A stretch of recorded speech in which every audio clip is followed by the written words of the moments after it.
All right, let's see if I can do this in one take. So, um, this is 2.2, reconciling a bank statement. The idea here is that you'll be able to reconcile a checking account with a bank statement to see if your records match up with the bank's records. So here's the vocabulary. Pause the video. Make sure that you have all these written down in your notes.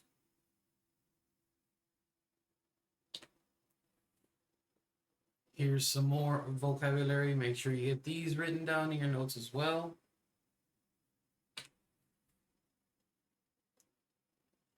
Okay, so the check registrar is the one that you keep track of your money going in and out. The checks that you write, the money that goes into your account when you deposit it, everything goes in there. And then the bank statement is what the bank gives you at the end of the month, showing what they received and um, what money you pulled out according to them. And you need to make sure that everybody is accurate. And so you want to make sure your records are accurate. You want to make sure the bank's records are accurate. And that's why you go through this process. So the first step is going to be putting check marks next to everything that you can see matches up easily. The second one is that anything that you couldn't put a check mark on, you keep those two lists separated when it comes to the outstanding checks or the withdrawals, as well as the outstanding deposits that there's money that should be coming in. And then once you have your two lists, you're basically gonna total those so that you can use that to continue the process. So we're gonna start off by putting check marks on all the deposits and checks that are listed on the monthly statement that we don't have in our records. We don't have check marks on them. The check marks that you already see here are because these checks have already been cleared previously in another month. And so we're going to continue the process with the new information that we have in the bank statement. So we can put the check mark for November 5th because we see there was a deposit November 5th for $35 and it matches. If we're looking for November 11th, we go over here, November 11th, there's another deposit for $100. Deposit $100, it matches up. Then after that, we have some checks with some check numbers. So we're looking for these now. 1,770, that's right here in the middle. It's supposed to be for $158.08. And $158.08 matches. So we can put a check mark on that one. 1,768, find that check number. It's supposed to be $46.50. It's $46.50. We can put a check next to it. Next check, 1,769. That's right there. 1,769. That check should be for $74.64. It matches up. Put a check mark on it. Then we go 1,765. That check is up near the top for Elio's Pizzeria. It's for $19.50. That matches. So we check them all off. So according to our bank statement, we're now accurate when it comes to all of the checks and the deposits. So now we're going to keep track of just withdrawals. Remember, withdrawals are going to be the column on the left where it says subtractions. That's money coming out of your account. So we can come through and 1,763, that check number had $50 attached to it. So we're going to keep track of that. We're going to come through. We're going to look for another row that doesn't have a check mark. Right here we have Maple Place Garage Inspection. on October 16th. That's check number 1,767, and it was for $18. So we put that one over here on our table. We keep going down the line in our check register, and we find the check 1771 for Aunt Bella's restaurant dinner, $29.10. So we're gonna write that one in. Keep going down. We have Living Color Lab Film Developing, check number 1772 for $15. We're gonna put that one.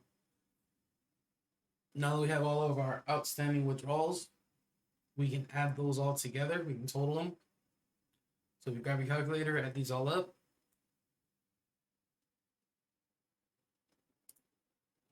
Should get $112.10. So those are the outstanding withdrawals that have not been cleared yet. Now we're going to do the same thing with the deposits. So deposits would be the column on the right where it says additions in the check register. And the $100 one's already taken care of for October 15th.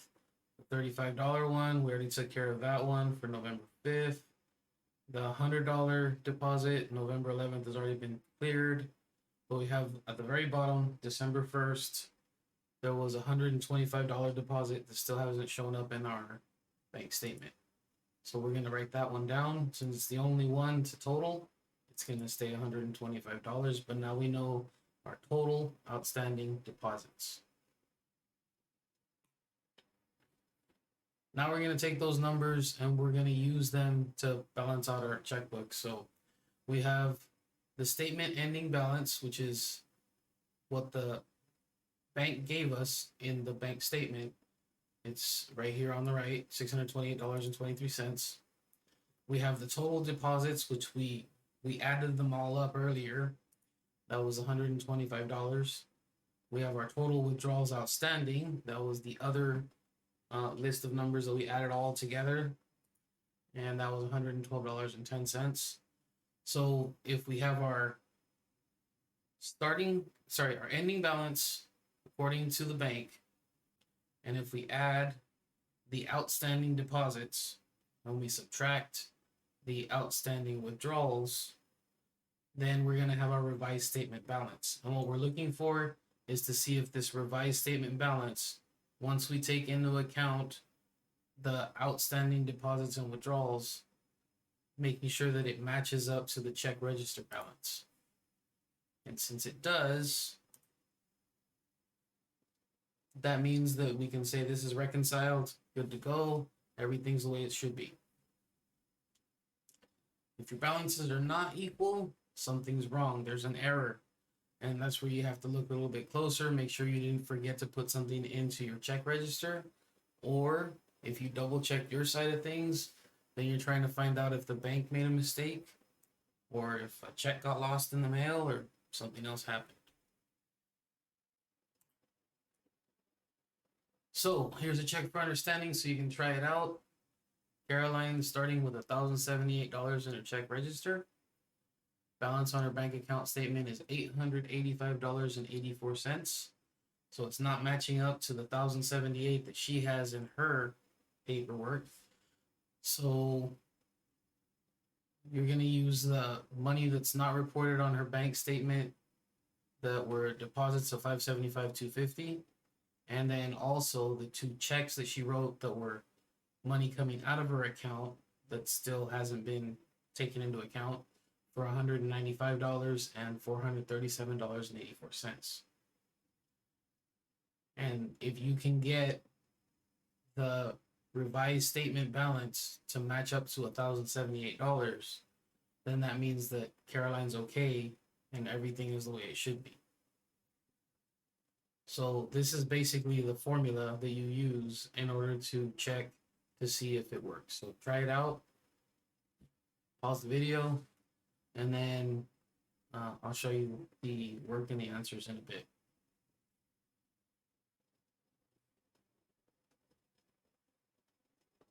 All right, so the statement ending balance was the $885.84. We've got two outstanding deposits, so we can add those two together. We have our two outstanding withdrawals, so we can add those two together. And then we're gonna get the statement ending balance, add all of our outstanding deposits, subtract away all of our outstanding withdrawals, and that's going to give us a revised statement balance. Our outstanding deposits give us $825, outstanding withdrawals $632.84, and we're trying to see if it matches up to the 1,078. And if you add 825 to the $885.84, and then you subtract $632.84, it does work out. So that means that her check register is balanced because her revised statement matches up to the check register that she's been keeping track of.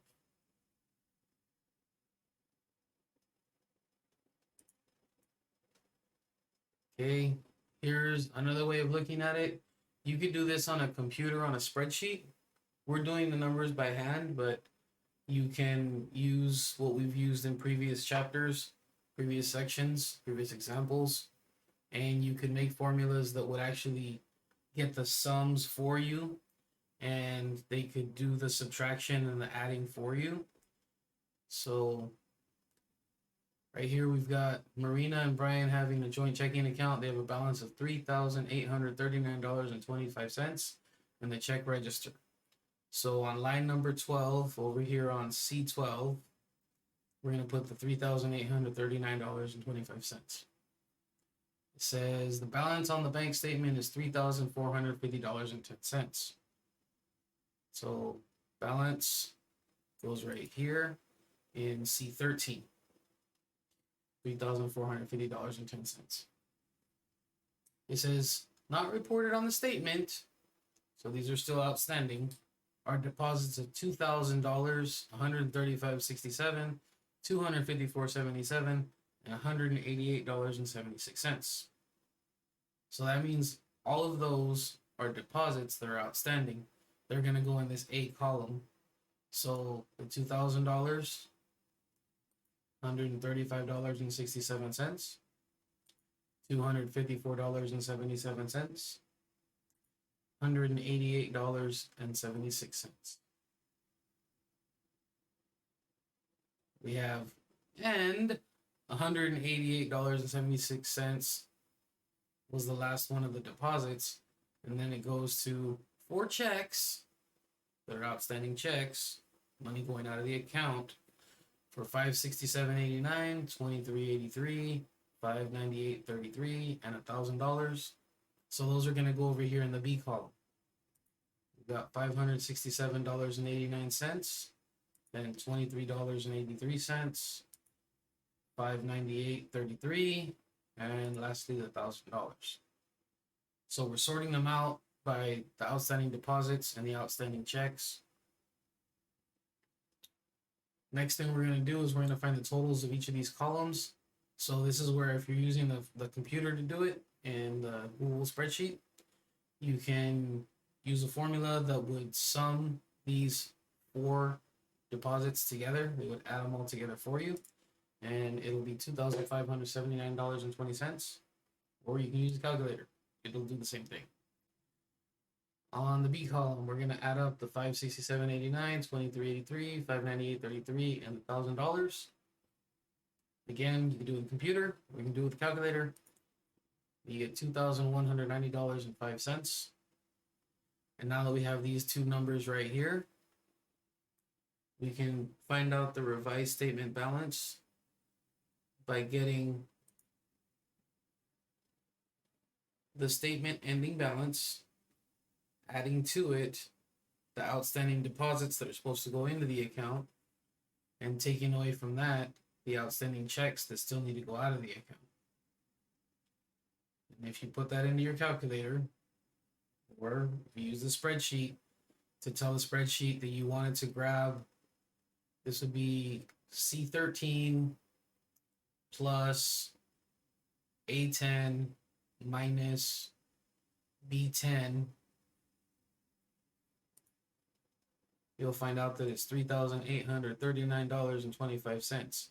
and the revised statement balance is matching the check register balance. So that means the statement's reconciled. It means nothing's wrong, everything's the way it should be, everything is accounted for. That's the end of the notes. So with those examples, you should be able to get through the assignment. Wish you luck.